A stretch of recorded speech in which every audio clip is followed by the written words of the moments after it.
Alhamdulillah ala ihsanih wa syukru lahu ala taufiqihi wa amtinanihi.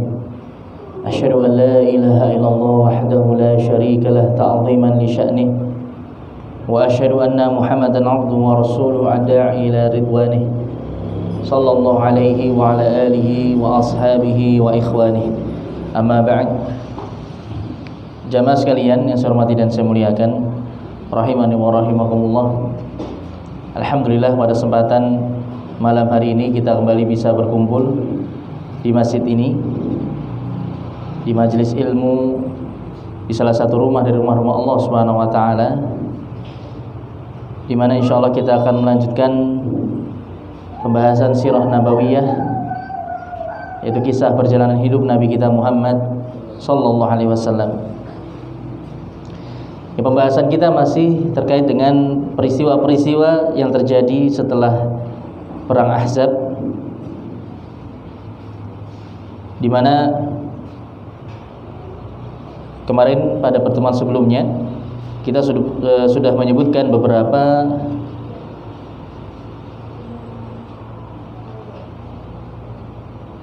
serangan atau misi militer yang dilakukan oleh Rasulullah SAW ke berbagai kabilah untuk menunjukkan kekuatan Islam dan kaum muslimin, ya, untuk memberikan pelajaran kepada kabilah-kabilah Arab yang mereka memusuhi Islam dan kaum muslimin. Terakhir kemarin kita baru saja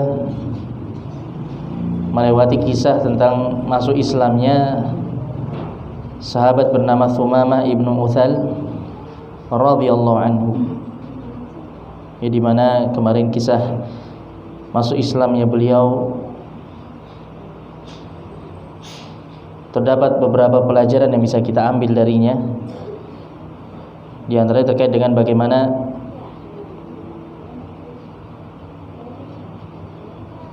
sempurnanya Nabi kita Muhammad sallallahu alaihi wasallam dalam berdakwah, dalam menarik manusia untuk masuk ke dalam agama Islam. Bagaimana beliau benar-benar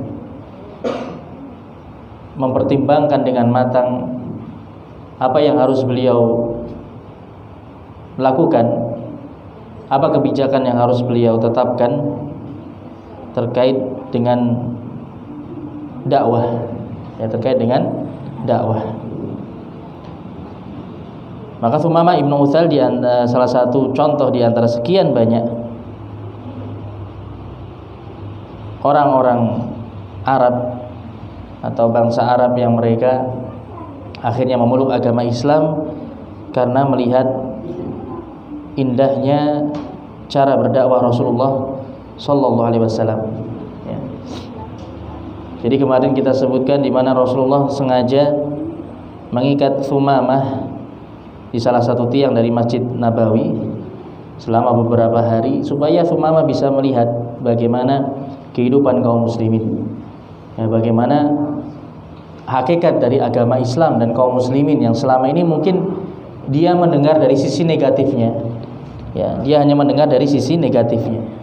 Kemudian dia menyaksikan sendiri bagaimana indahnya Islam, ya, bagaimana indahnya agama Islam, dan juga bagaimana lemah lembutnya sikap Rasulullah SAW kepada Thumamah ini, ya, seorang tawanan yang diperlakukan dengan cara yang baik, ya, tentunya selama dia diikat dia juga diberi makan, diberi minum, ya, jadi tidak dibiarkan kelaparan begitu saja, jadi tetap diurusi. Ya, ketika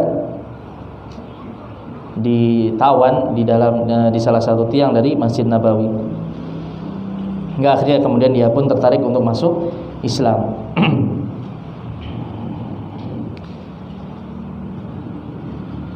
Kemudian jamaah sekalian rahimani wa rahimakumullah, kita akan lanjutkan menyebutkan beberapa operasi-operasi militer yang lainnya yang dilakukan oleh Rasulullah SAW. Di antaranya di sini disebutkan Ghazwatu Bani Lihyan. Ghazwatu Bani Lihyan. Perang melawan Bani Lihyan. Ya, perang melawan Bani Lihyan. Ini sebuah kabilah, suatu kabilah yang mereka tinggalnya di selatan kota Madinah. Jadi letaknya antara kota Mekah dengan kota Madinah. Bagaimana Pak? Dihubungi semut.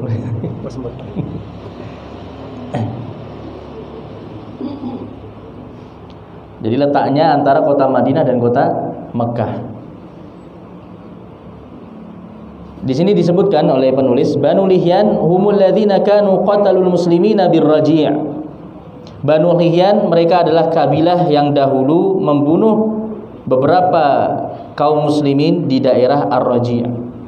Ya, pada peristiwa Ar-Raji'. Jangan kalau masih ingat, ini peristiwa Ar-Raji' ini peristiwa dibunuhnya beberapa orang sahabat, ya, sekitar 10 sahabat dibunuh di daerah bernama Ar-Raji'. Ini awalnya ada dua suku, dua kabilah, ya, dari kalangan dari daerah asal dari Bani Lihyan ini, yaitu kabilah Udol dan Qoroh, yang mereka pura-pura tertarik kepada agama Islam, ya. Kemudian mereka meminta Rasulullah untuk mengirimkan utusan beberapa orang sahabat untuk mengajari Islam di daerah mereka. Akhirnya diutuslah sekitar 10 orang sahabat, ya, untuk pergi ke daerah tersebut, ditemani oleh kabilah Udol dan Qoroh tadi, beberapa orang dari kalangan mereka. Kemudian ketika sampai di wilayah Ar-Raji', akhirnya mereka meminta tolong kepada Bani Lihyan untuk membantai kaum muslimin tadi, 10 orang sahabat tadi, ya. Itu kisahnya sudah kita lewati. Maka di sini Rasulullah ingin memberi pelajaran, ya, membalas perbuatan Bani Lihyan. Ini perlu dilakukan, ya, ini perlu dilakukan karena ini dalam rangka menakut-nakuti musuh Islam dan menampakkan bagaimana kekuatan kaum muslimin saat ini, ya. Mereka sudah tidak bisa lagi diremehkan sebagaimana sebelumnya. Maka Rasulullah pun mengutus di sini. Saya lanjutkan, ya, ucapan dari beliau, wa kanu mutawaghilina fil Hijaz ila hududi Asfan. Dan ketika itu kondisinya Bani Lihyan ini, jadi jamaah sekalian rahimani wa rahimakumullah, jadi bisa dikatakan Bani Lihyan ini mereka kabilah yang terdiri dari pembunuh bayaran, ya, kemudian penyamun. Penyamun sekarang bahasanya apa? Pembegal, perampok. Jadi mereka biasanya mencegat, ya, atau menghadang kabilah-kabilah dagang yang lewat di daerah mereka, kemudian mereka ambil hartanya. Ini Bani Lihyan ini terkenal kabilah yang mereka dipenuhi dengan para penjahat dan disegani, ditakuti oleh bangsa Arab ketika itu, ya. Jadi Bani Lihyan ini termasuk kabilah yang ditakuti oleh bangsa Arab. Nah, ketika itu mereka bahkan sudah bisa menguasai sebagian wilayah Hijaz. Bahkan mereka sudah sampai di perbatasan Asfan, sebuah daerah bernama Asfan. Ini sudah dekat dengan sudah semakin mendekati kota Madinah, ya. Maka fa'akhara Rasulullah sallallahu alaihi wasallam amrahum hatta idza takhazalat al-ahzab. Maka Rasulullah sallallahu alaihi wasallam beliau memang sengaja menunda urusan beliau dengan mereka sampai selesai perang Ahzab, ya. Jadi beliau memang menunda untuk berurusan dengan Bani Lihyan ini sampai selesai dari perang Ahzab. Watma'anna minal a'da, dan mulai tenang, kaum muslimin tenang dari serangan musuh, ya. Maka ketika itulah istamala 'alal Madinah Ibnu Ummi Maktum. Ketika sudah dirasa sudah tiba saatnya untuk memberi pelajaran kepada Bani Lihyan. Akhirnya Rasulullah pun keluar memimpin pasukan, kemudian beliau mewakilkan kota Madinah kepada Ibnu Ummi Maktum lagi, ya, kepada sahabat Ibnu Ummi Maktum lagi yang kemarin kita sebutkan. Beliau juga yang dijadikan sebagai pengganti Rasulullah ketika Rasulullah melaksanakan perang Ahzab, ya. Ibnu Ummi Maktum ini juga yang dipercaya untuk menggantikan beliau mengurusi kota Madinah. Akhirnya wa kharaja ilaihim fir Rabiul Awal sanata 6 minal hijrah fi mi'atain minas sahabah. Maka akhirnya Rasulullah pun keluar di bulan Rabiul Awal tahun 6 Hijriah. Di bulan Rabiul Awal tahun 6 Hijriah. Dengan membawa pasukan 200 orang sahabat. 200 orang sahabat, dan di sini beliau sendiri yang memimpinnya. Ya, beliau sendiri yang memimpin pasukan ini. Karena beliau merasa memang Bani Lihyan ini kabilah yang tidak bisa dianggap remeh, ya. Ini terkenal kabilahnya para penjahat, para pembunuh, para perampok dan yang lainnya, orang-orang yang kejam. Makanya mereka yang diminta oleh kabilah Utol dan Qorah tadi untuk membunuh 10 orang sahabat dalam peristiwa Ar-Raji, ya.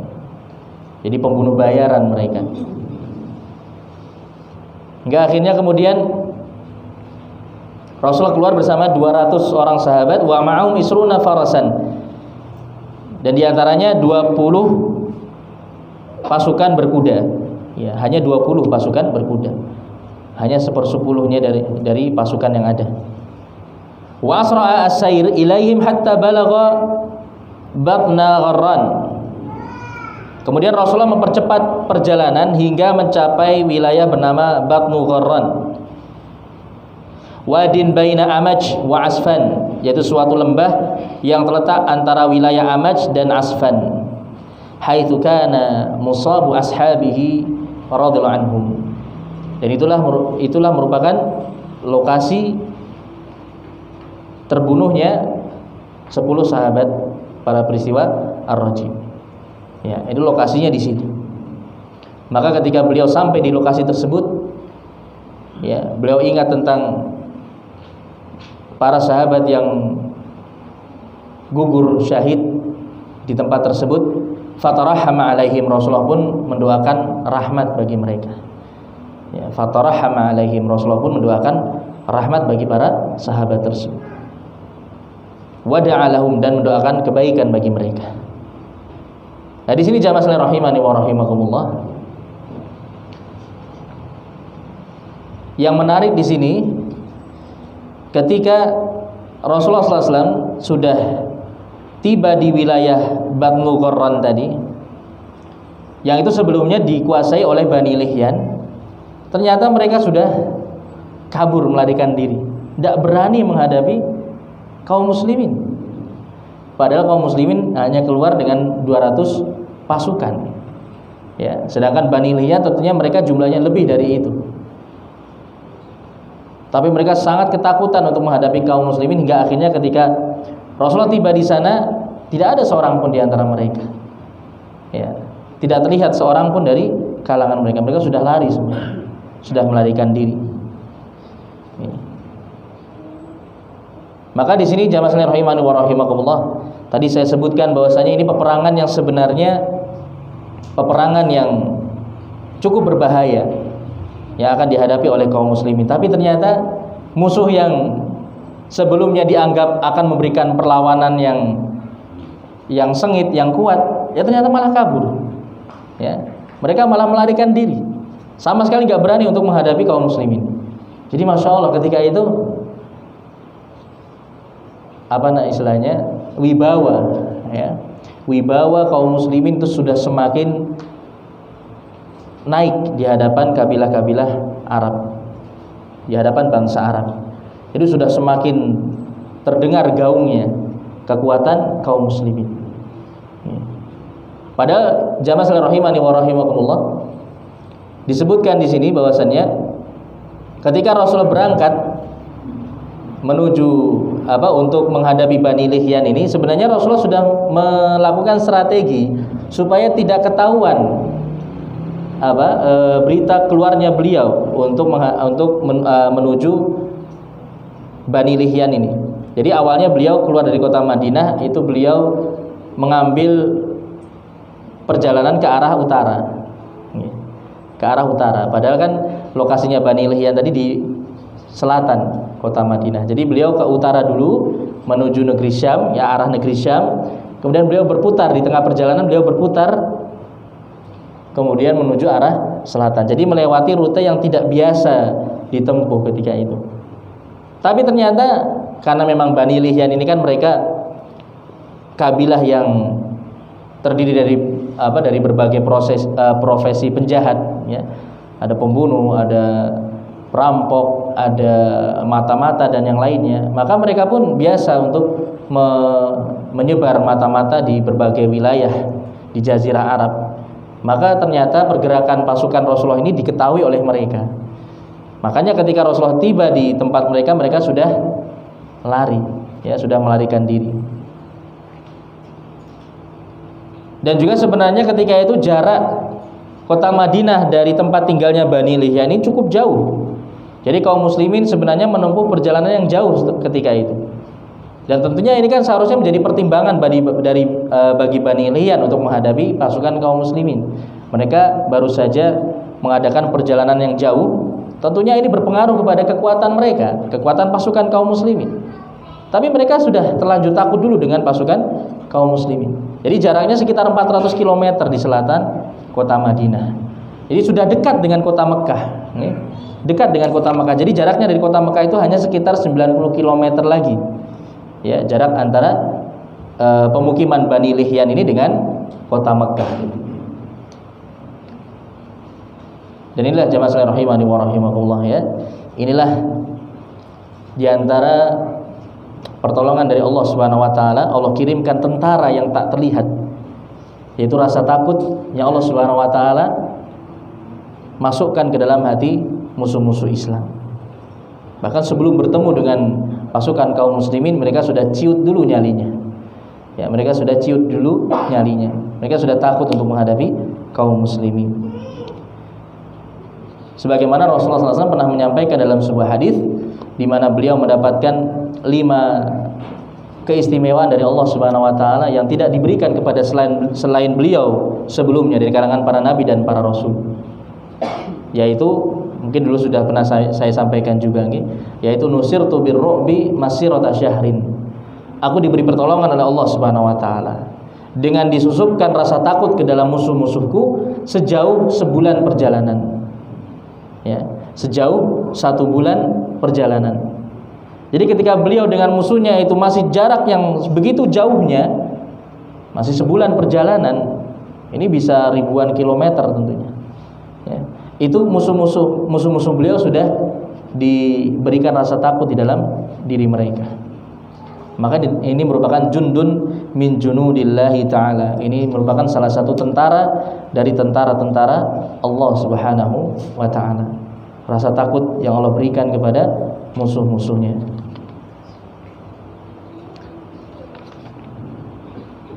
Dan selain itu jamaah sekalian rahimani wa rahimakumullah, sebenarnya operasi militer ini juga memiliki tingkat bahaya yang tinggi. Selain musuh yang dihadapi dari kalangan Bani Lihyan, juga sebagaimana saya sebutkan tadi, bahwasanya lokasi dari Bani Lihyan ini hanya berjarak sekitar 90 km dari Mekah, dari markas musuh besarnya Islam ketika itu, markasnya kaum Quraisy. Tentunya bisa saja sewaktu-waktu kemudian orang-orang Quraisy ikut menyerang kaum muslimin, ya. Tapi Allah Subhanahu wa taala menjadikan atau memberikan rasa takut kepada orang-orang Quraisy untuk menyerang kaum muslimin ketika itu.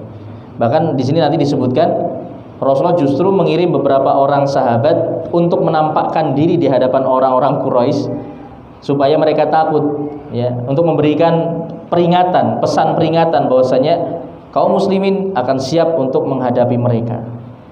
Ya, pada kesempatan berikutnya, ya, kaum muslimin siap untuk menaklukkan kota Mekah. Ya, masya Allah.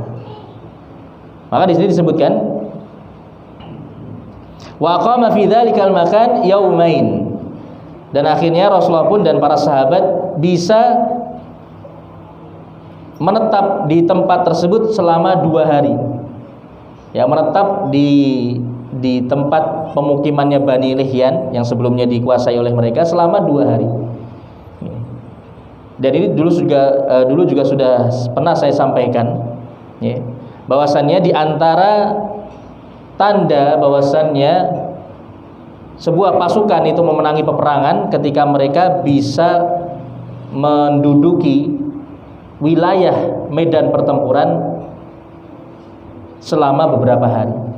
Ini untuk menunjukkan bahwasanya mereka memperoleh kemenangan yang mutlak dan musuhnya tidak berani kembali untuk menyerang mereka. Ya. Maka ketika itu kaum muslimin bisa sampai singgah dan menetap selama 2 hari di tempat tersebut. Maka ini untuk mengumumkan bahwasanya kaum muslimin telah bisa mengalahkan Bani Lihyan. Dan akhirnya kabilah Bani Lihyan, mereka pun akhirnya kehilangan muka di hadapan kabilah-kabilah Arab yang lainnya. Ya, karena merupakan sebuah aib ketika pasukan itu melarikan diri dari medan pertempuran bahkan sebelum terjadinya peperangan. Ini sebuah aib besar bagi orang-orang Arab.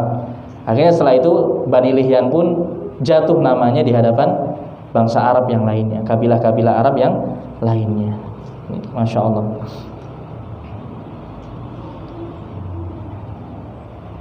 Kemudian selanjutnya di sini disebutkan warsala asyarata fawaris ila asfan litasma'a bihim Quraisy fayudakhilahumur ra'b.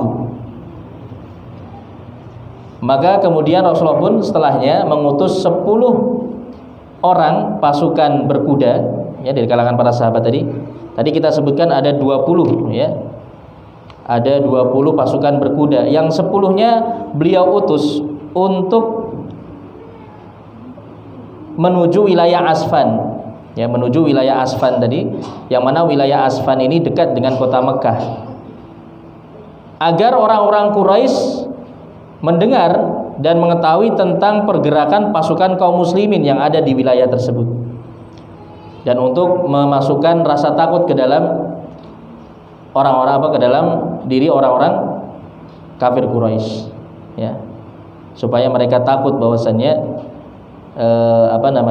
kaum muslimin ternyata sudah berani melakukan pergerakan mendekati kota Mekah, ya. Sudah berani melakukan pergerakan untuk mendekati kota Mekah. Maka di jamaah rahimani wa rahimakumullah, akhirnya kemudian kaum muslimin pun bisa sampai di wilayah Qura al-Ghamim, yaitu jaraknya hanya sekitar 60 km dari kota Mekah. Ya, dan memang sengaja Rasulullah SAW memerintahkan mereka untuk menampakkan diri di hadapan orang-orang kafir Quraisy. Ya, ini untuk memberitahukan kepada penduduk Mekah bahwasanya kaum muslimin siap dan akan menyerang kota Mekah suatu saat nanti, sehingga mereka pun akhirnya panik ketika melihat semua itu. Ini jamaah rahimani wa rahimakumullah terkait dengan peristiwa perang Bani Lihyan.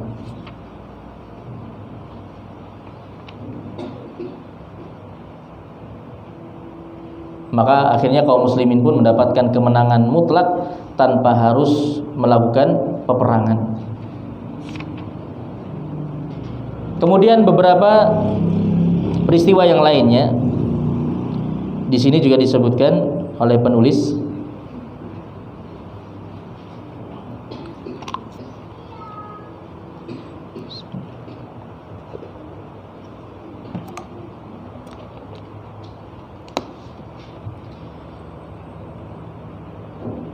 Jadi jamaah sekalian rahimani wa rahimakumullah, sebagaimana kita sebutkan sebelumnya, bahwasanya saat itu kaum muslimin sudah sampai di fase berikutnya dalam menyebarkan agama Islam, yaitu fase penyebaran agama Islam. Ya, jadi fase penguatan kaum muslimin, ya, menguatkan posisi kaum muslimin dan juga menyebarkan agama Islam. Maka di tahun ke-6 Hijriah ini dikenal dengan tahun jihad, ya, dikenal dengan tahun jihad karena banyak sekali operasi-operasi militer yang dilakukan oleh Rasulullah SAW di tahun tersebut. Bahkan tercatat ada 20 operasi militer, ya, ada 20 pengiriman pasukan, dan 3 diantaranya dipimpin oleh beliau sendiri. Ya, 3 diantaranya dipimpin oleh beliau sendiri. Jadi yang 3 dinamakan ghazwah, ya, sebagaimana pernah saya sampaikan. Jadi kalau suatu peperangan itu dipimpin langsung oleh Rasulullah namanya ghazwah. Makanya tadi Bani Lihyan kita sebut dengan ghazwatu Bani Lihyan karena beliau sendiri yang memimpin pasukan. Tapi kalau pasukan tersebut dipimpin oleh selain beliau menugaskan salah seorang sahabat sebagai pemimpin pasukan tersebut, maka namanya sariyah, ya, sariyah. Jadi ada 17 sariyah dan ada 3 ghazwah di tahun ke-6 Hijriah ini. Yang beliau sebutkan ini diantaranya saja, ya, diantara yang terpenting atau yang terbesar, peristiwa yang terbesar. Tidak seluruhnya beliau sebutkan di sini. Maka di sini beliau sebutkan selanjutnya Sariyatul Ais wa Islamu Abil As Zauji Zainab binti Rasulillah sallallahu alaihi wasallam. Sariyah yaitu pasukan yang dikirim oleh Rasulullah ke wilayah bernama Al-Ais, ke sebuah wilayah bernama Al-Ais, dan masuk Islamnya Abul As Ar-Rabi' yang merupakan suami dari Zainab, putrinya Rasulullah sallallahu alaihi wasallam. Ya. Jadi kalau jenengan masih ingat, Zainab dan suaminya ini terpisah. Zainab sudah hijrah ke Madinah, suaminya masih di Mekah karena suaminya masih musyrik, masih kafir ketika itu, belum mau masuk Islam. Sedangkan Zainab sudah hijrah ke Madinah. Ya, Zainab sudah tinggal di kota Madinah, tapi karena suaminya belum mau masuk Islam, maka suaminya tetap tinggal di Mekah. Nah, di sini disebutkan fi Jumadil Ula sanata sittah minal hijrah, sanata sittin minal hijrah, arsala Rasulullah sallallahu alaihi wasallam Zaid ibn Harithah ilal Ais. Di bulan Jumadil Ula tahun ke-6 Hijriah, ya, Jumadil Ula. Kalau tadi ghazwatu Bani Lihyan tadi Rabiul Awal, ini Jumadil Ula. Ya. Jadi berselang sekitar 2 bulan setelahnya. Arsala Rasulullah SAW Zaidah ibn Harithah. Rasulullah mengutus sahabat Zaid bin Harithah dalam sebuah sariyah, dalam sebuah pasukan yang memimpin Zaid bin Harithah. Siapa Pak Zaid bin Harithah? Anak angkat Rasulullah SAW. Ya, anak angkat Rasulullah sallallahu alaihi wasallam. Kalau jenengan masih ingat bagaimana kisah Rasulullah menikah dengan Zainab bintu Jahshin, yang itu mantan istrinya Zaid bin Harithah, ya. Jadi Zaid bin Harithah awalnya menikah dengan Zainab bintu Jahshin, tapi kemudian dicerai Zainab tadi, kemudian dinikahi oleh Rasulullah sallallahu alaihi wasallam. Zaid bin Harithah ini merupakan anak angkatnya Rasulullah sallallahu alaihi wasallam, dan beliau sangat mencintai Zaid bin Harithah. Nah, di sini di tahun ke-6 Hijriah ini Rasulullah berulang kali menjadikan atau mengirim Zaid bin Harithah sebagai pemimpin pasukan, ya, sebagai pemimpin pasukan dalam berbagai sariyah. Ini diantaranya salah satunya. Nah, ini bisa jadi sebagai muqaddimah, pendahuluan, ya, untuk melatih Zaid bin Harithah sebagai panglima pasukan, pemimpin pasukan, karena kelak beliau yang akan dipilih sebagai pemimpin pasukan pada suatu perang yang sangat besar melawan pasukan Romawi bernama perang Mu'tah. Dan ini nanti perang yang sungguh dahsyat dan cukup perang yang perang yang cukup membawa duka kepada Rasulullah SAW, karena beberapa sahabat yang utama nanti gugur dalam perang tersebut, termasuk Zaid bin Harithah nantinya. Jadi di tahun ke-6 Hijriah ini Rasulullah sengaja beberapa kali menjadikan Zaid bin Harithah sebagai pemimpin pasukan, di antaranya dalam Sariyatul Ais ini. Ya, sebuah pasukan yang dikirim ke daerah Al-Ais fi mi'ah wa sab'ina raqiban, berjumlah 170 pasukan berkuda. Ya, 170 pasukan berkuda. Jadi semuanya pasukan berkuda, ya. Kenapa pasukan berkuda yang dipilih? Karena ini ditugasi untuk menghadang kafilah dagang, rombongan dagangnya orang-orang Quraisy. Ya, namanya mengejar rombongan dagangnya butuh naik kendaraan. Yata'arraduna 'airan liquraisyin qadima minasyam, untuk menghadang kabilah dagangnya Quraisy yang tiba dari negeri Syam, yang mereka hendak kembali ke Mekah, ya, dari negeri Syam kembali ke Mekah. Kana yar'asuha Abul As ibnu Rabi zauju Zainab binti Rasulillah sallallahu alaihi wasallam, yang ketika itu dipimpin oleh Abul As ibnu Rabi. Jadi kafilah dagang ini, rombongan dagang ini dipimpin oleh Abul As ibnu Rabi, yang ketika itu belum masuk Islam,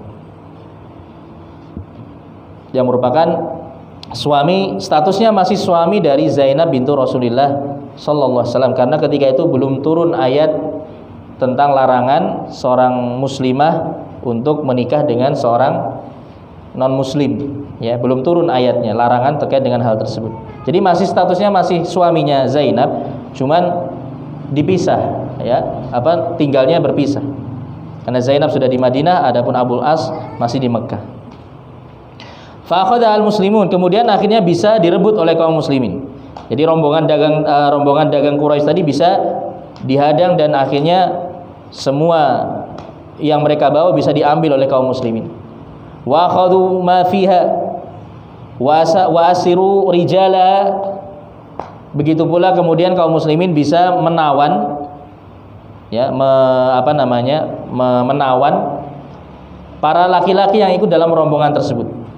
Ya, menawan para laki-laki dari rombongan tersebut. Akan tapi di sini wa aflata Abul As. Tapi ternyata ketika itu Abul As bisa melarikan diri. Ya, Abul As bisa melarikan diri. Ya. Jadi yang ikut dalam kabilah rombongan dagang tadi, yang laki-lakinya semuanya bisa ditawan. Ya, tapi ternyata Abul As sendiri bisa melarikan diri. Faja'ilal Madinah. Kemudian Abul As setelahnya datang ke kota Madinah. Ya, ketika kaum muslimin sudah berhasil mengambil harta rampasan perang tadi yang dibawa oleh orang-orang rombongan dagang orang Quraisy tadi, Abul As pun kembali, beliau atau Abul As di sini dia mendatangi kota Madinah, wastajara bi Zainab, kemudian dia meminta perlindungan kepada Zainab. Jadi selama di kota Madinah meminta perlindungan kepada Zainab supaya tidak diperlakukan buruk oleh kaum muslimin. Wa sa'alaha an tatluba min Rasulillah sallallahu alaihi wasallam an yarudda alaihi amwalal 'air. Fa fa'alat. Kemudian Abul As meminta kepada istrinya Zainab bintu Rasulillah untuk memohon kepada bapaknya Rasulullah sallallahu alaihi wasallam agar Rasulullah mau mengembalikan semua harta yang dirampas dari orang-orang Quraisy tadi. Maka akhirnya Zainab pun memohon kepada Rasulullah sallallahu alaihi wasallam. Dan apa yang beliau lakukan? Waradda alaihi kulli syai'. Akhirnya Rasulullah pun mengembalikan semua itu. Ya. Beliau mengembalikan semua yang telah dirampas dari rombongan dagang Quraisy tadi. As-saghir wal kabir wal qalil wal katsir, baik yang kecil maupun yang besar, sedikit yang banyak, semuanya dikembalikan. Tidak ada yang tersisa. Nah, ini yang berpengaruh kepada diri Abul As ibnu Rabi, karena melihat sikap Rasulullah yang benar-benar membuat beliau takjub, ya. Akhirnya dia pun setelah ini masuk Islam, ya.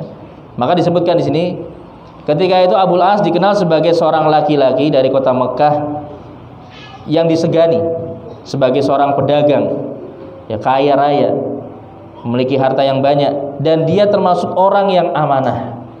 Ya, Abul As ini termasuk orang yang menjaga amanah. Makanya setelah dia mendapatkan semua harta dikembalikan semua hartanya orang-orang Quraisy tadi, yang itu kan sebenarnya jadi apa? Jadi tanggungan dia. Karena dia yang memimpin rombongan dagang tadi. Jadi akhirnya dia bisa mendapatkan semua harta tadi kembali, kemudian dia pun kembali ke kota Mekah, dia kembalikan kepada pemilik-pemiliknya. Ya, dikembalikan kepada pemiliknya masing-masing. Karena kan beliau ini kan istilahnya pemimpin rombongan, dia yang tanggung jawab untuk menjaga keselamatan harta orang-orang Quraisy ini yang dibawa ke negeri Syam, kemudian dikembangkan di sana, diputar uang tersebut, ya, diperniagakan di sana, kemudian hasilnya dibawa kembali ke Mekah. Nah, makanya ketika itu Abul As kembali ke kota Mekah dan dikembalikan semuanya, dia tunaikan amanah yang diberikan kepadanya, dia kembalikan semua harta tersebut kepada pemiliknya, thumma aslama, kemudian masuk Islam. Ya. Setelahnya Abul As kemudian masuk Islam. Ya. Bahkan wahajara, beliau pun langsung hijrah ke kota Madinah.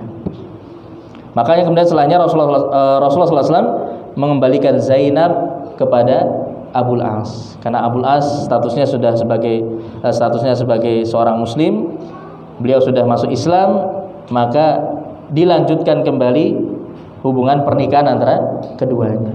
Maka Zainab pun akhirnya dikembalikan kepada Abul As dan keduanya kembali menjadi suami istri yang tinggal bersama di kota Madinah. Setelah terpisah selama kurang lebih 3 tahun, ya. Setelah terpisah kurang lebih selama 3 tahun. Jadi Zainab ini termasuk yang belakangan hijrahnya ke kota Madinah. Jadi tidak bareng bersama kaum muslimin yang lainnya, tidak bareng bersama Rasulullah SAW. Ya, hijrahnya ke kota Madinah. Dan ketika itu disebutkan di sini, ketika itu belum turun ayat yang mengharamkan muslimah untuk menikah dengan orang-orang kafir. Ya, adapun sekarang karena sudah turun ayatnya dan sudah disebutkan di dalam Al-Qur'an, di antara dalam surat Al-Mumtahanah, ya, Allah Subhanahu wa taala menyebutkan bahwasannya kaum muslimah itu tidak halal bagi orang-orang kafir. Jadi seorang muslimah tidak boleh menikah dengan non muslim. Ya. Lahunna hillul lahum wa lahum yahilluna lahun. Mereka muslimah, para muslimah itu tidak halal bagi orang-orang kafir, laki-laki kafir. Begitu pula orang laki-laki kafir tidak halal bagi para muslimah. Maka tidak sah pernikahannya kalau dilakukan. Inilah yang berlaku dalam hukum Islam. Adapun seorang muslim boleh menikahi wanita non muslim, boleh dalam Islam. Ya. Seorang muslim, laki-laki muslim boleh menikahi wanita non muslim. Ya. Ini secara hukum Islam sah, diperbolehkan. Tapi kalau seorang muslimah dinikahi oleh seorang laki-laki yang non muslim, ini yang tidak diperbolehkan. Ya. Karena kedudukan, bagaimanapun kedudukan seorang istri itu di bawah suaminya, dan tidak bisa Islam itu berada di bawah. Islam ya'lu wa la yu'la alaihi. Islam itu tinggi dan tidak ada yang lebih tinggi dibandingkan Islam. Karena biasanya kemudian sang muslimah tadi akhirnya mengikuti agama suaminya. Berbeda kalau yang muslim adalah laki-lakinya, biasanya nanti sang istri yang wanita itu ikut agama suaminya sehingga menjadi seorang muslimah. Umumnya begitu, pada umumnya seperti itu.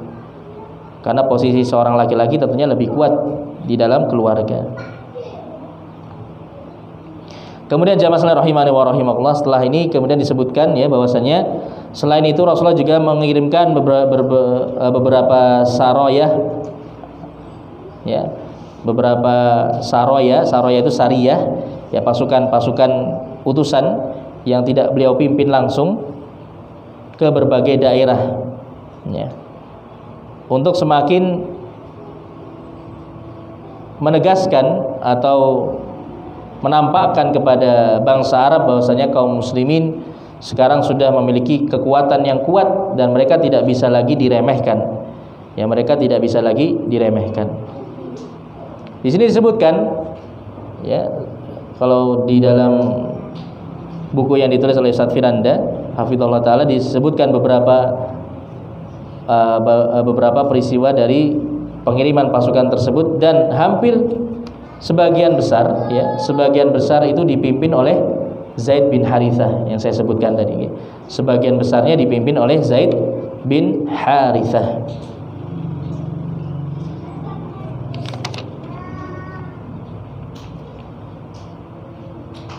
Maka intinya di tahun ke-6 Hijriah ini merupakan tahun yang disebut dengan tahun jihad. Ya, karena di tahun tersebut kaum muslimin benar-benar sibuk dengan perkara jihad. Pengiriman pasukan, ya, ada 60 kali pengiriman pasukan.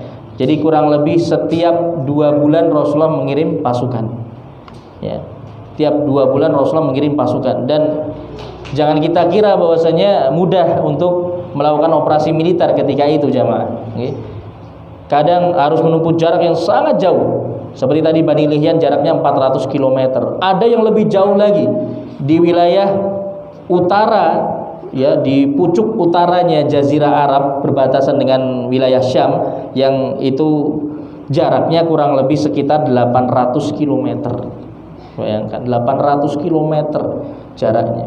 Dikirim pasukan ke sana, tapi akhirnya Masya Allah, ya, tidak sia-sia pengiriman pasukan ini, karena akhirnya bisa membawa ghanimah yang sangat-sangat banyak. Yang ketika itu dipimpin juga oleh Zaid bin Harithah. Ghanimahnya berupa 1000 ekor unta, 5.000 kambing, dan juga 100 tawanan. Ya, 1000 ekor unta, 5.000 kambing, dan 100 tawanan. Tapi kita juga Masya Allah, kita tidak bisa membayangkan bagaimana upaya membawa semua harta rampasan perang tadi kembali ke Madinah dengan menempuh jarak 800 km. Jadi PP itu 1600 km. Subhanallah. Ya. Dan inilah semangat para sahabat dahulu, jemaah. Inilah perjuangan mereka dahulu seperti itu. Perjuangan mereka dalam menyebarkan Islam, ya, dalam mengokohkan agama Islam di atas muka bumi ini, perjuangan mereka seperti ini. Ini diantaranya dari sekian banyak perjuangan mereka. Maka jangan pernah kemudian kita mencela para sahabat Rasulullah sallallahu alaihi wasallam radhiyallahu anhum ajma'in. Jangan pernah kita cela mereka dengan bentuk celaan apapun itu. Tidak boleh kita membicarakan para sahabat dalam konteks keburukan, ya, dalam konteks negatif, itu tidak boleh. Walaupun tentunya para sahabat pernah terjatuh ke dalam kesalahan, jelas. Mereka manusia biasa, tapi ada hikmah di balik semua itu. Dan tidak boleh kemudian kita sebutkan kisah tentang kesalahan para sahabat dalam rangka kita menjelekkan sahabat tersebut. Ya. Karena mereka semua merupakan orang-orang yang Allah sebutkan dalam Al-Quran, radhiyallahu anhum wa radu anhu. Allah ridho kepada mereka dan mereka pun ridho kepada Allah Subhanahu wa ta'ala. Kalau tidak ada mereka, Islam tidak akan bisa sampai kepada kita. Ya. Kalau tidak ada mereka, Islam tidak akan bisa sampai kepada kita. Ya. Karena melalui perjuangan mereka lah akhirnya terbukalah negeri-negeri, ya, dikuasailah negeri-negeri yang ada di seluruh pelosok dunia ini, hingga akhirnya kemudian Islam pun bisa sampai ke Nusantara, ya, bisa sampai ke Indonesia.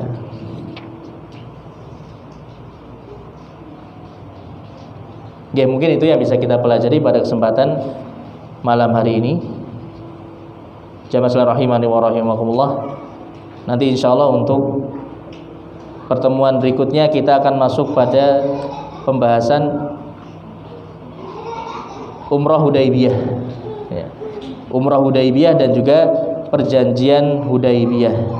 Yang ini merupakan salah satu peristiwa yang sangat penting dalam perkembangan Islam di Jazirah Arab. Walaupun sebenarnya penulis di sini sebelumnya menuliskan terkait dengan perang Bani Mustalik, tapi sudah saya sebutkan sebelumnya bahwasanya perang Bani Mustalik ini menurut pendapat yang lebih kuat itu terjadi sebelum perang Ahzab. Jadi sudah kita sebutkan sebelumnya terkait dengan perang Bani Al-Mustalik dan beberapa peristiwa yang terjadi setelahnya, seperti kisah tuduhan zina kepada Aisyah, ya, kemudian Rasulullah menikahi putri dari pemimpin Bani Al-Mustalik, Juwairiyah bintil Harith, ya, putri dari Al-Harith ibnu Dirar, yang kemudian juga masuk Islam. Itu sudah kita sebutkan pada pertemuan sebelumnya. Jadi kita tidak baca kembali, tidak kita sebutkan kembali karena urutannya itu sudah terjadi sebelum perang Ahzab. Jadi nanti insyaallah pertemuan berikutnya kita masuk pada Umratul Hudaybiyah, Umrah Hudaybiyah, di mana Rasulullah dan para sahabat nanti akan melaksanakan ibadah umrah. Tapi kemudian akhirnya terjadilah perjanjian Hudaybiyah yang sekilas itu merugikan kaum muslimin, tapi ternyata Allah sebutkan di dalam Al-Qur'an itu merupakan al-fathu, kemenangan dari Allah Subhanahu wa taala. Nanti akan kita bahas pada pertemuan selanjutnya insyaallah taala. Wallahu a'lam bishawab. Mungkin ini yang bisa kita pelajari. Apabila ada kesalahan kurangan saya mohon maaf. Alhamdulillahirabbil alamin. Wassallallahu wasallam ala nabiyyina Muhammadin wa ala alihi wa ashabihi ajmain. Subhanakallahumma bihamdika asyhadu an la ilaha illa anta astaghfiruka wa atubu ilaik. Wassalamualaikum warahmatullahi wabarakatuh.